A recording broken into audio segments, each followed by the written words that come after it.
ఓటీటీకెళ్తే చాలా రకాల బూత్ కంటెంట్లు ఉంటున్నాయి ఈ మధ్య. అడిగితేనేమో కథ డిమాండ్ చేసింది. అందుకే ఇందులో ఉంది అని చెప్పేసి రకరకాల ప్రచారాలు చేస్తూనే ఉంటారు. అంటే పబ్లిసిటీ టైంలో. కాకపోతే కంటెంట్ పూర్తిగా చూసినప్పుడు ఏ కథ డిమాండ్ చేసింది? ఎందుకు ఇలా పెట్టారని రకరకాల ఆలోచనలు వస్తా ఉంటాయి. కానీ వాళ్ళు మాత్రం సమర్థించుకునే ప్రయత్నం చేస్తారు. ఈ టాపిక్ గురించి ఈరోజు మాట్లాడదాం. మనతో పాటు వారణాసి సూర్య గారు ఉన్నారు. నమస్తే సార్. సమాజానికి మేలు చేసేలా ఒక విషయం మాట్లాడుకుందాం. వీడు చూస్తున్నాడు, అదే చూస్తున్నాడు అని చెప్పి మీరు అదే ఇస్తున్నారు. వాడు సిగరెట్ తాగుతున్నాడు అని చెప్పి మీరు కొత్త కొత్త బ్రాండ్లు క్రియేట్ చేస్తున్నాడు. వాడు మందు తాగుతున్నాడు అని చెప్పి మళ్ళీ కొత్త కొత్త బ్రాండ్లు తయారు చేస్తున్నాడు. వాడిని మార్చే ప్రయత్నం ఎందుకు చేయడానికి అనుకోవట్లేదు కనీసం. అంటే not like even movie is also nothing but like social message ఇవ్వడానికి కూడా ఉన్న ఒక మంచి మాధ్యమం. అలాంటి ఫిల్మ్ మేకర్స్ ఉన్నా కూడా మార్చే ప్రయత్నం చేద్దామన్నా కూడా ఎంకరేజ్ చేసే ఆడియన్స్ ఇది నిజమే. ఏమన్నారు సీరియస్లీ రంగమార్తాండ మూవీకి మాకు బాగా అర్థమైంది. ఏంటి తెలుసు, రంగమార్తాండకి ఎక్సలెంట్ సినిమా. దాన్ని చూశారు కూడా అందరు. కాకపోతే ఎందుకు అసహించుకున్నారో తెలుసా? ఆ సినిమాలో తల్లిదండ్రుల్ని పిల్లలు ఎలా వదిలేస్తున్నారు అనే కాన్సెప్ట్ కదా. చూసిన వాళ్ళందరూ కూడా అంటే మేము తల్లిదండ్రులను వదిలేస్తున్నామా, మేము పట్టించుకోవట్లేదా, మేము వీళ్ళన్నాము, మా తల్లిదండ్రులు ఇదా అన్నట్టుగా నెగిటివ్ అయిపోయారు జనాలు. అంటే మెసేజ్లా తీసుకోవాలా, నెగిటివ్ అయిపోయారు. మేజర్ ప్రాబ్లం అదే. మెయిన్ ఆడియన్స్ దగ్గరికి వస్తుంది వాళ్ళ వ్యవహారం. వీళ్ళు చూడకపోతే వాళ్ళు ఎందుకు చేస్తారు? ఒకసారి నష్టపోతారు. ఇన్ కేస్ పట్టుబట్టి లేదు మొత్తం సమాజాన్ని మార్చాలని చెప్పేసి ఏదో ప్లాన్ చేసుకునేసి మొత్తం ప్రిపేర్ అయిపోయి చేసి 2 కోట్లు పోయింది అనుకోండి, వాడు వీళ్ళు చూడలేదు. మరోసారి చేస్తాడా? అమ్మ నేను నడుము బిగిస్తే నాశనం 2 కోట్లు పోయింది అంటే మళ్ళా ధైర్యం చేస్తాడా? చేయరు ఎవరు చేయరు. అంటే కోరి డబ్బులు పోగొట్టుకొని ఎవరికంటే not only producer, business. Cinema commercial business. OTT అయినా సినిమా అయినా కమర్షియల్. నేను పెట్టిన పెట్టుబడికి నాకెంత వస్తుంది? డైరెక్టర్ ఎవరు, కంటెంట్ లేదు, అంతా ఎవరు లేరు అనుకుంటే కంటెంటే మాట్లాడు. సరే. అండ్ ఇట్లాంటి వాటి వల్ల అంటే ఇప్పుడు ఎంఎస్ రాజు గారు ఇదే ఫాలో అయ్యి ఉన్న పేరు కాస్త పోగొట్టుకున్నాడు. యాక్చువల్గా ఎంఎస్ రాజు గారు అంటే అసలు ఇంతకుముందు సంక్రాంతి రాజు, ఇప్పుడు దిల్ రాజు సంక్రాంతి రాజు, ఇంతకుముందు ఆయనే సంక్రాంతి రాజు. ఫ్యామిలీ స్క్రీన్ ప్లేకే పెట్టింది పేరు. సో ఆయన ఒక బూత్ సినిమా తీయడం, దాని తర్వాత వాళ్ళ అబ్బాయితోనూ తీయడం, అండ్ రీసెంట్ అది కూడా అడల్ట్ కామెడీయే, కామెడీ అంటున్నా, అది కూడా బూతే. సో ఆయన ఉన్న పరువు కాస్త తీసుకున్నాడు ఒక రకంగా పడి. అంటే ఒక డైరెక్టర్గానే ఎండ్ అయితే డైరెక్టర్గానే ఉండాలి అనుకుంటే కొన్ని ఏళ్ళ తర్వాతైనా దశరథ్ గారిలాగా ఇప్పుడు మళ్ళీ ఇన్నింగ్స్ ఇవ్వచ్చు. బట్ ఇప్పుడు అంటే ఏ సినిమాలు లేకపోయేసరికి అయినా నేను బతకాలి కదా అని చెప్పేసి బూత్నే నమ్ముకోవడం ఎంతవరకు కరెక్ట్? బూత్ని నమ్ముకోవడం ఆఫ్ కోర్స్ ఇది ఫిల్మ్ మేకర్స్ పాయింట్. ఎందుకంటే వాళ్ళ వర్షన్స్లో ఇప్పుడు బాగా ఎంటర్టైనింగ్, బాగా ట్రెండింగ్గా ఉంటుంది. ఏదైనా కూడా ఇలాంటి కంటెంట్ తీసుకుంటే ఫాస్ట్గా వెళ్ళిపోవచ్చు, ఏదైనా హిట్ పడింది అనుకుంటే తిరుగు లేకుండా వెళ్ళొచ్చు అనే పాయింట్ ఆఫ్ వ్యూ ఉంటాయి ఫిల్మ్ మేకర్స్. అగైన్ అక్కడ తీసుకున్న కంటెంట్లో స్ట్రాంగ్ కంటెంట్ లేకపోతే మనం ఎంత బూత్ పెట్టినా ఏం చేసినా కూడా వర్కౌట్. ఓన్లీ బూత్ ఎప్పుడు వర్కౌట్ కాదు సార్, బూత్ ఎప్పుడు వర్కౌట్. దాంట్లో కరెక్ట్గా మనం ఇంపాక్ట్ చేసి ఆడియన్స్ ఇంపాక్ట్ చేసి ఏదో ఉండాలి, పర్ఫెక్ట్ కంటెంట్ ఉండాలి. ఓన్లీ బూత్ ఉన్నప్పుడు వర్కౌట్ కాదు. ఆ పాయింట్ ఆఫ్ వ్యూ ఫెయిల్యూర్ అయ్యొచ్చు, కంటెంట్ ఫెయిల్యూర్ కూడా ఉండొచ్చు. అండ్ రెండోది ఏంటంటే ఫోర్స్గా ఫాస్ట్గా వయసు అయిపోయి ఉండొచ్చు, ఉన్నారు కదా. సో నేను ఫాస్ట్గా కొంచెం హిట్ కొట్టాలనే పాయింట్ ఆఫ్ వ్యూలో కూడా ఉండొచ్చు, చెప్పలేం కదా. సరే. అండ్ అగ్రెసివ్గా వెళ్ళేది ఇలాంటి కంటెంట్స్ అగ్రెసివ్గా వెళ్తాయి. టీచర్ స్టూడెంట్ అని చెప్పేసి కూడా చాలా మంది స్కూల్ పిల్లలకు కూడా అద్దాలు పెట్టి నీట్గా డీసెంట్ అబ్బాయిని చూపిస్తారు. వాడికి ఇంకా మీసాలు కూడా రావు. ఒక అందమైన టీచర్ నడుము మీద, మూతి మీద, ముక్కు మీద వాడితో మొత్తం రుద్దేసుకుంటూ ఉంటుంది. ఇవి కూడా చూపించేస్తారు జనాలకి. దీని పట్ల ఏమనుకోవాలి?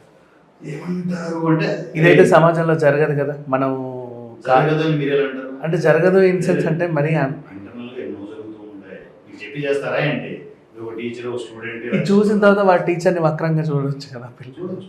అగైన్ యాక్సెప్ట్ చేస్తున్నాను. కాకపోతే ఏంటంటే ఇది అగైన్ బిజినెస్ లాజిక్లోకి వచ్చేసాం. టోటల్ బిజినెస్ వ్యవస్థలోనే ఉన్నాం.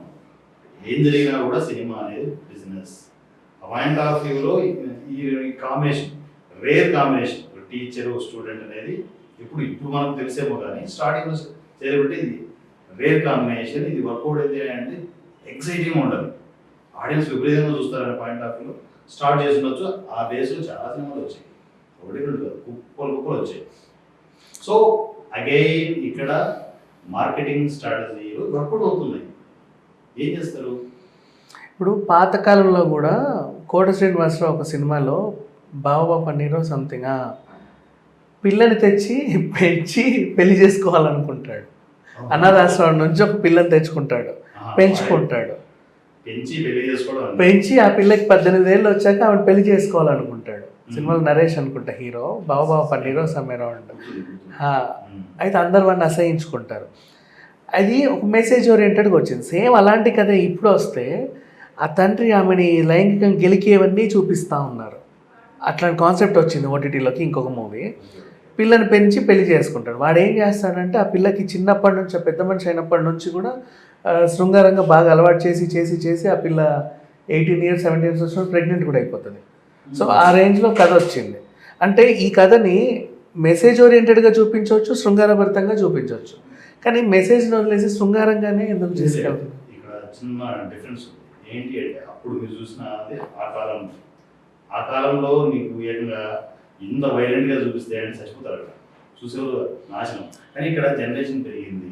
ఇప్పుడున్న చిన్నపిల్లలకు కూడా ఏంటంటే ఇప్పుడు వచ్చేది వాళ్ళకి ఎవరు నాలెడ్జ్ లేకుండా ఎవరు లేదు సార్. మీకు ఏం లేకుండా అన్ని సింబాలిక్ చూస్తాను, ఓన్లీ మెసేజ్ చూపిస్తానంటే ఉన్నాడు ఇక్కడ project. So end of the day ఏంటి మనకు కావాల్సింది ఏంటి? సో ఏ కంటెంట్ ఫోర్స్గా ఆడియన్స్ వరకు వెళ్తుంది అదే చూస్తారు తప్ప, సో క్లీన్ అండ్ గ్రీన్గా ఉండాలి, అంత నీట్గా పెట్టేసి మనం చేస్తే ఉన్నారు ఆ ఆడియన్స్ కూడా ఉన్నారని రిస్క్ తీసుకునే ప్రొడ్యూసర్స్ లేవు. ఓకే, సో వీళ్ళు టార్గెటెడ్ ఆడియన్స్ వీళ్ళే కోట్లు పెడుతున్నారు కదా, ఎందుకు రిస్క్ తీసుకోలేదు? మీరు ఇప్పుడు ఉన్నారు యాజ్ ఏ ప్రొడ్యూసర్ అనుకోండి, కోట్ల మీరు బిజినెస్ పెట్టుకున్నారు, ఓన్లీ సినిమానే తెలుసు, మీకు ఏం తెలియదు. ఒక 10 కోట్లు పెట్టాలంటే రిస్క్ తీసుకుంటారా? చెప్పండి, మీరే చెప్పండి. ఆడియన్స్ చూడాలని మీకు కూడా తెలుసు క్లియర్గా, ఎందుకు రిస్క్ తీసుకుంటారు? ఎవరి కోసం? ఎవరిని ఉద్ధరించడానికి? చూపించేలాగా మోల్డ్ చేయడానికి కూడా ఛాన్స్ లేదు కదా. ఇన్కేస్ చూడలేదు అనుకో, మునిగేది ఎవరు? చూసే ఆడియన్సా? చేసే ఫిల్మ్ మేకర్సా? మునిగేది ఎవరు? ఫస్ట్ మునిగేది ప్రొడ్యూసరే. ప్రొడ్యూసర్ రిస్క్ తీసుకోడు. ప్రొడ్యూసర్ డైరెక్టర్స్తో ఎలా కూర్చుంటారంటే, మీరు ప్రొడ్యూసర్ నేను డైరెక్టర్ అనుకోండి, కూర్చుంటే ఎలా కూర్చుంటారంటే, ఇదిగో సూర్య 10 కోట్ల బడ్జెట్, నా డబ్బులు నాకు రావాలి, ఫస్ట్ లాభాలు పక్కన పెట్టి నా డబ్బులు నాకు రావాలి. అదే పూతే తీసుకోవచ్చు కదా, వద్దన్నా వస్తాయి. బూత్ కాదు కదా, ఫిల్మ్ మేకింగ్లో ఉండేది. బూత్ ఆ రూట్లోకి వెళ్ళట్లేదు కదా, నేను ఫిల్మ్ మేకర్. ఓకే, సో మన పరిధులు కొన్ని ఉన్నాయి, ఆ పరిధిలో ఏం చేయొచ్చు? నా పేరు రావాలి, నా డబ్బులు రావాలి, నా ప్రొడక్షన్ నిలబడాలి. ఇదిగో నా రెఫరెన్స్ కంటెంట్స్ ఇవి. రీసెంట్గా ఇప్పుడు కూడా సినిమా ఇండస్ట్రీ ప్రీవియస్ హిట్స్ని ఫాలో అవుతుంది, గుర్తుపెట్టుకో.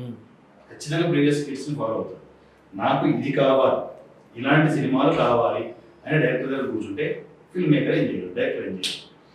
ఆడికి ఫ్లాప్లు ఉన్నాయనుకోండి, కాబట్టి కర్మగాలి ఫ్లాప్లు ఉన్నాయనుకోండి, దొరలేక ప్రొడ్యూసర్ దొరికాడు, ఆయన బతికించాలి, నేను బతకాలి. ఉంటాయి మీరు. ఎందుకంటే ఇమ్మీడియట్ డైరెక్టర్ మీద పడిపోతారు, బుద్ధి లేదా సిగ్గు లేదా అని చెప్పి పడిపోతుంటారు. వాళ్ళకు ఉన్న రిస్ట్రిక్షన్స్ వాళ్ళకు ఉంటాయి సార్. వాడు బతకాలి. ఇప్పుడు 10 కోట్ల ప్రొడ్యూసర్ పోతే ఇది పరిస్థితి ఏంటి, ఇది ఫ్యామిలీ ఏంటి, ఈ ఇంటర్నల్ ఎంత ఎమోషన్స్ ఎవరు చూడరు సార్. వాడు బతకాలి అంటే చచ్చినట్టు టర్మ్స్ అండ్ కండిషన్స్లో అలాంటి కండిషన్స్ తీసుకోవాలి, చేయాలి. ఎండ్ ఆఫ్ ద ప్రొడ్యూసర్కి ఏమి ఉండదు, వాడు డైరెక్ట్ కూర్చుంటాడు, నా బిజినెస్ అయిపోతే నా డబ్బులు నాకు వచ్చాయి బాయ్, తన్నేదంతా డైరెక్ట్ మీద ఉంటారు. నువ్వు ఇట్లా చేసావు అట్లా చేసావు అని చెప్పేసి వాడి వెనకలో ఉన్న ఎమోషన్స్ ఎవరు తెలియదు. సో కొన్ని అనివార్య పరిస్థితుల కారణంగా కూడా ఇలాంటి కంటెంట్లు జనం మీదకి వస్తాయి. కాకపోతే అవి లోతులో ఏమైందో మనకు తెలియదు కాబట్టి చూసి ఏంటి ఇలా తీసాడు అని స్క్రీన్ వెనుక ఏం జరుగుతుంది ఎవరికి తెలియదు. సో ఆ ప్రాసెస్లో కూడా కొన్ని ప్రాజెక్టులు వస్తాయి, తప్పనిసరి పరిస్థితి. ఇప్పుడు మీరు ఎంఎస్ రాజు గారి గురించి చెప్తున్నారు, ఆయన బూతులో నిండి నమ్ముకున్నారు, చేశారు. ఆయన వెనక ప్రెజర్ మీరు ఏమైనా చూసారా? మనకు కనిపించేది 70mm చెప్పేది అంతే కదా. ఆయన వెనక ఎన్ని ఫైనాన్షియల్ ప్రాబ్లమ్స్ ఉన్నాయి, సో ఎంత స్ట్రగుల్ అవుతున్నాడు, సో ఫాస్ట్గా గ్రోత్ అవ్వాలంటే తను ఎంత ఆలోచిస్తున్నాడు, వీటి పాయింట్ ఆఫ్ వ్యూలోనే డెసిషన్స్ ఉంటాయి. ఆ డెసిషన్స్ వచ్చిన ప్రాజెక్టులు ఎందుకు పోకూడదు? ఎందుకంటే పద్ధతిగా వానా తీస్తే ఎవరు చూడలే, పౌర్ణమి తీస్తే చూసినప్పటికీ చిల్లర రాల. పౌర్ణమి ఎంత బాగుంటుంది సినిమా. డబ్బులు రాదు. నేను ఎన్నిసార్లు చూశాను అది. డబ్బులు రాదు. వాన మ్యూజికల్ హిట్. ఇన్ని సంవత్సరాల నుంచి స్ట్రగుల్ అవుతున్నారు. అవును, అది నిజం. బాబు ఎన్నిసార్లు మీరు ఫ్యామిలీ హిట్స్ తీశారు అని చెప్పేసి చూసే వాళ్ళంతా తలా ఒక పైసా నేను కాపాడారా? అవును, కాపాడారా? ఆడియన్స్ ఎవరిని కాపాడు. సింపుల్గా ఏంటంటే మాకు నచ్చేది వస్తే చూస్తాం, లేకపోతే లేదు. సింపుల్ అది. ఎవరు అక్కడ అమాయకులు లేదు. చూసే వాళ్ళు ఎవరు అమాయకులు లేరు. మనకంటే తెలివైన వాళ్ళు. ఆ పూతైనా కూడా నచ్చకపోతే స్కిప్, అంతే, వేరే దానికి వెళ్ళిపోతారు. అంతే కదా జరుగుతుంది. అదే స్కిప్ చేసుకుంటూ వెళ్తున్నారు. సో నిజంగా చాలామంది యూత్ సినిమాల వల్లే అంటున్నారు, కానీ సుప్రీంకోర్టే అర్థం చేసుకుంది. ఇప్పుడు నిన్న ఒక తీర్పు ఇచ్చింది ఏంటంటే, అమ్మాయికి శృంగారానికి ఇంతమంది 18 years ఉండేది కదా, దాన్ని 16కి కుదించింది. ఎందుకంటే ఎక్కువ ఈ నేరాలన్నీ 15, 16, 17 అంతగా తెలియమిపోతున్నారు. 15, 16 yearsలోనే జరుగుతున్నాయి. మనం దాంట్లో తీసుకుంటేనేమో మైనర్లు కాబట్టి ఫోక్సో యాక్ట్ కింద వాళ్ళ మీద కేసులు వేస్తున్నారు. కాకపోతే వాళ్ళకి అనుభవించాలని చెప్పి వాళ్ళు వస్తున్నారంట. సో సైకలాజికల్గా సుప్రీంకోర్టు అర్థం చేసుకొని 18 years 16 కుదించేసింది. జనరేషన్ మారిపోయింది సార్. అప్పట్లో లేదు. పిల్లలు మీకు తెలియకుండా 100 జరుగుతుంది పిల్లల దగ్గర. అవన్నీ మీరు సెన్సార్ పెట్టి ఆపగలరా? ఇంట్లో పర్సనల్ సెన్సార్ పెట్టి ఆపగలరా?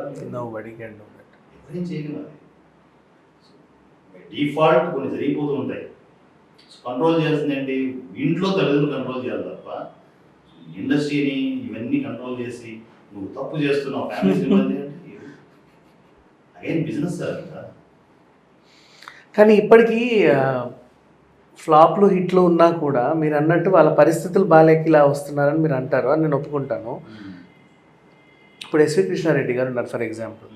ఫ్యామిలీ సినిమాలు తీసి ఒక దశలో ఆగిపోయారు. ఇప్పుడు మళ్ళీ ఆర్గానిక్ మామ హైబ్రిడ్ అల్లుడితో మళ్ళీ ఫ్యామిలీ కథలే తీస్తున్నాడు. ఆయన బూతులకు రాలేదే. అండ్ నెక్స్ట్ అలాగే ఈ హిట్ ఏం లేవులేండి, బట్ ఆయన దిగజారట్లా. అదే ఇప్పుడు ఈ మొన్న అది కూడా హిట్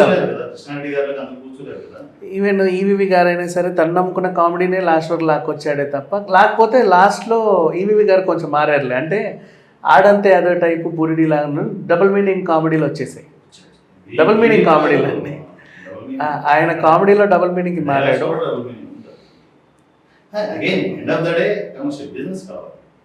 బిజినెస్ కావాలి కాబట్టి తప్పు.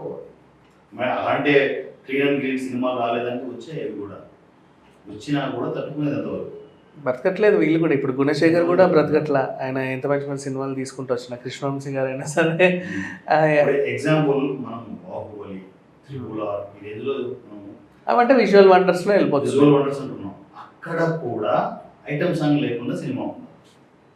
లేదు, కొరకు పో సాంగ్. ఈవెన్ పచ్చబొట్టేస్తే కూడా జాకెట్ తీసేస్తారు. అవును, అక్కడ కూడా లేవు. కామన్ సార్, నేచర్లో కామన్. అది మనతో పాటు. సో దాన్ని మనం ఆ పాయింట్ ఆఫ్ వ్యూలో చూసుకొని మనము మన ఫ్యామిలీ మన పిల్లలు ఎంతవరకు మన కంట్రోల్లో ప్లాన్ చేసుకోవాలనో ఫ్యామిలీస్ దగ్గర ఉంటాం. అంతే తప్ప ప్రపంచాన్ని మనం కంట్రోల్లో ఉంచాలి అనుకోవడం. కానీ ఇక్కడ అందరూ ఏం చేస్తారు, సినిమా కంట్రోల్ ఉంటే చాలా ముందు ప్రపంచం అంతా బాగుపడుతుంది అనే ఒక ఇదిలో ట్రాన్స్లో ఉండిపోయారు. సమాజం కంట్రోల్లో ఉంటే ఆటోమేటిక్గా సినిమా కంట్రోల్. వాళ్ళకి యూట్యూబ్లు కనపడవు, సోషల్ మీడియా కనపడదు, సీరియల్ కనపడవు. సీరియల్ కూడా హీరోలు షెట్లు ఇప్పేసి రొమాన్స్లు చేసేస్తున్నారు, అది వేరే.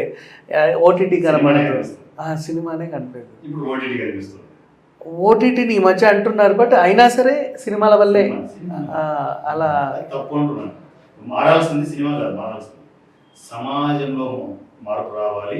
ముందు ఫ్యామిలీస్లో మార్పు వస్తే సమాజంలో మార్పు వస్తుంది. కంట్రోల్ సెన్సార్ అంతా ఈ ఫ్యామిలీస్ నుంచి స్టార్ట్ అవ్వాలి. నీ పిల్లలు నువ్వు కంట్రోల్లో పెట్టుకోకపోతే సినిమాలు ఎలా కంట్రోల్ పెడతాయి? అంటే ఎలా ఉందంటే ఇది కూడా, నేను తీసేవి ఇలాంటివే తీస్తా, నీ పిల్లోడు ఇంట్లో రాకుండా నువ్వే చూసుకో, నువ్వు కంట్రోల్లో పెట్టుకో. ఏం చేస్తావు? ఏమి చెప్పలేక ఏం చేయలేక తప్పనిసరిగా పరిస్థితులు వచ్చే డైలాగ్ అది. అర్థమైంది. నాకు నా బిజినెస్ జరగట్లేదురా బాబు, నేను ఫ్యామిలీ సినిమా చేసి చెప్పుకుంటారా? చెప్పుకోలేరు కదా. చెప్పలేదు. నా ప్రజలే నా మూడు మూడే వస్తుంది. అలవాటు అయిపోయింది అది. Okay, done. నా ప్రొడ్యూసర్ నన్ను సెండింగ్ చేసుకుంటున్నారా, నాకు ఇలాంటి కంటెంటే కావాలని చెప్పేసి. నాకేమో వేరే దారి లేదు, వేరే ఛాన్స్ లేదు, వేరే ప్రాజెక్ట్ లేదు. నాకు ఏం చేయాలి? చెప్పుకోలేడు కదా ఇవన్నీ. చచ్చినట్టు చేస్తున్నానని సో చెప్పుకోలేడు. ఎలా అయితే నేను చేస్తాను చూస్తే చూడు లేకపోతే నేను అంటున్నారు ఏం చేస్తారు. ఎలా అయితే సమాజం సినిమా మీద పడి మారు మారు అంటుంది, ఇప్పుడు సినిమా కూడా సమాజం మీద ముందు మీరు మారండి, అలవాటు పడండి అంటున్నారు. ఇదేదో వెరైటీ. ఫ్యామిలీస్ మారాలి. Families Okay. మీ పిల్లల్ని మీరు కంట్రోల్లో పెట్టుకోండి. మేము కంట్రోల్లో పెట్టేది అండి. కంట్రోల్లో పెట్టుకొని మీ ప్రతి ఫ్యామిలీ కంట్రోల్లో పెట్టుకుంటూ పోతే సమాజం మారుతుంది. Okay. సమాజం మారితే ఆటోమేటిక్ ఏంటంటే అమ్మాయిలు చూడాలనుకుంటే మేము ఎందుకు మారము. ఖచ్చితంగా రాధా కళ్యాణం, లవకుశ ఇలాంటి సినిమాలు వచ్చేస్తాయి. వచ్చేస్తాయి. Simple అది. Okay, anyway thank you sir, thank you so much. Thank you.